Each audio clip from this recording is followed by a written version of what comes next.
And when the European Commission reflects on whether it needs to intervene, so to say, in order to further the European approach to grid building, whether it has to, let's say, draw member states' attention and regulatory authorities' attention a little bit to the complexities of permitting procedures. When, for example, as it happened at the end of June, the Commission, when making its long-term financial planning, the financial framework, it thinks, yes, for the first time ever, we should set aside a little bit of money to build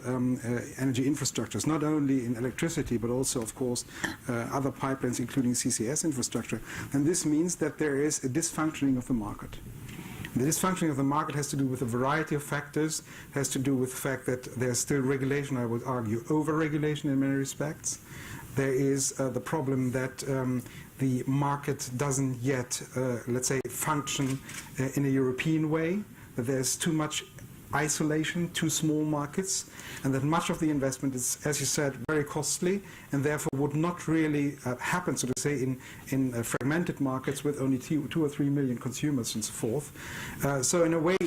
we try to address the reasons for not investing in the market, including, at the end of the day, the return on investment. As you know, transmission fees for electricity infrastructure, for example, are regulated all over Europe by national regulators that determine a return on investment.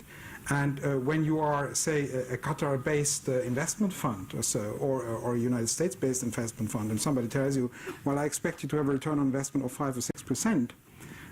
and you want to have a double-digit figure, then of course you reflect whether you really want to put your money, so to say, in this market, or whether you go somewhere else, say in China or the United States. So our problem is that basically people see rather the problems than the advantages. And we tell them, of course, why we want to have a European grid. Just